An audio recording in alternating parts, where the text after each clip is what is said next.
Hola a todos. En el mundo de los negocios ya sabemos que la velocidad lo es todo. Para que a una empresa le vaya bien, no basta con tener suerte, se necesita una brújula. Y hoy en día, esa brújula son los datos. Así que vamos a desglosar cómo el análisis de negocios convierte ese mar de información en una ventaja estratégica real y decisiva. A ver, pensemos en esto. Por generaciones, las grandes decisiones se tomaron con base en la experiencia, en la intuición, esa corazonada. Y aunque eso tiene su mérito, claro que sí, en el mundo de hoy, depender solo del instinto es como querer navegar en medio de una tormenta sin ningún instrumento. Es bastante arriesgado. Y aquí se ve clarísimo el cambio de mentalidad. A la izquierda, el instinto. Algo muy personal, lleno de sesgos y, siendo honestos, bastante arriesgado.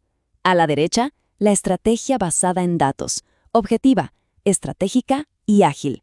Hoy por hoy, pasar de la pura intuición a la información no es una opción, es una cuestión de supervivencia. Muy bien, vamos a profundizar un poco. En esta primera parte vamos a ver por qué este salto de la intuición a los datos no es solo una mejora. No, es una condición indispensable para que cualquier empresa pueda sobrevivir y tener éxito hoy en día. Esta frase, la verdad, lo resume todo a la perfección. Los datos son el combustible que mueve la maquinaria de una organización moderna. La capacidad de entender lo que pasa en el mercado y dentro de la propia empresa es lo que, al final del día, define si va a durar en el tiempo. Y no se trata solo de juntar información, sino de hacer que trabaje para nosotros. Ok, ya establecimos el por qué. Ahora vamos a lo importante, el qué. En esta sección vamos a aclarar exactamente qué es el análisis de negocios y, sobre todo, en qué se diferencia de otros términos con los que siempre se confunde. A ver, el análisis de negocios es mucho más que solo sentarse a ver números en una pantalla. Es un método, un proceso disciplinado para encontrar qué se necesita, investigar a fondo y proponer soluciones concretas que de verdad les sirvan a todos, desde los empleados hasta los clientes. Ahora, esta tabla es clave porque aclara una confusión muy común. La inteligencia de negocios, o BI, es como mirar por el espejo retrovisor. Se pregunta qué pasó. La analítica de negocios, o BA, intenta ver el futuro, por qué pasa esto y qué va a pasar después. Y el análisis de negocios, que es nuestro tema central, es el que se pone manos a la obra y pregunta, ok, ¿cómo podemos mejorar? Son tres cosas que se complementan, pero cada una tiene su enfoque. Pasemos ahora al corazón de todo esto, el cómo. Aquí vamos a desmenuzar el proceso que transforma datos crudos en decisiones inteligentes. Este es, digamos, el camino que sigue la información para volverse útil. Aquí tenemos el mapa completo. 6 pasos bien lógicos. Se empieza con el por qué, se junta el material, se le da una buena pulida, se examina para encontrar tesoros escondidos, se cuenta una historia con eso y finalmente se pasa a la acción. Ahora vamos a detenernos en los puntos donde este viaje suele tener más baches. El primer paso es sin duda el más crítico, y es el punto donde más se falla. Si no se define bien el problema que se quiere resolver, todo el esfuerzo puede terminar en un océano de datos irrelevantes, lo que se conoce como ruido estadístico. Empezar con un propósito claro es lo único que asegura que cada paso que sigue valga la pena. Si este paso falla, todo lo demás se cae como un castillo de naipes. Saltemos al paso 3, la limpieza. Este es el trabajo pesado, el que a veces se quiere evitar por las prisas, pero es fundamental. Un análisis que se basa en datos sucios o incorrectos solo puede llevar a decisiones equivocadas. Es como construir una casa sobre cimientos de arena.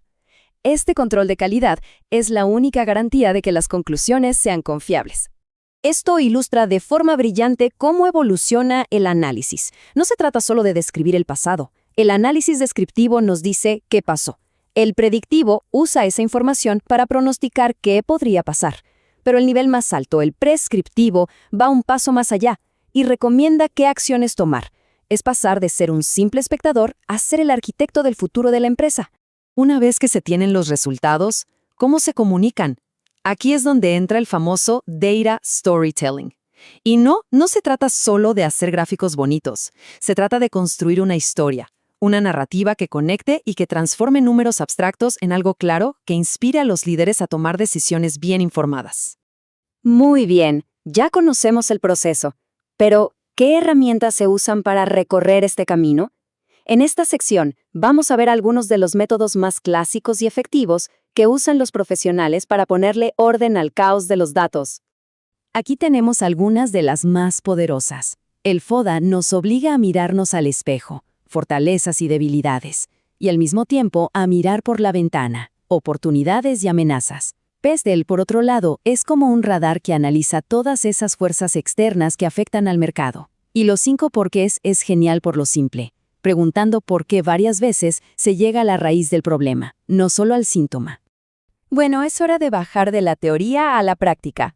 Vamos a ver ejemplos de empresas que la rompieron gracias al análisis de negocios, pero también vamos a hablar de los obstáculos que suelen aparecer en el camino.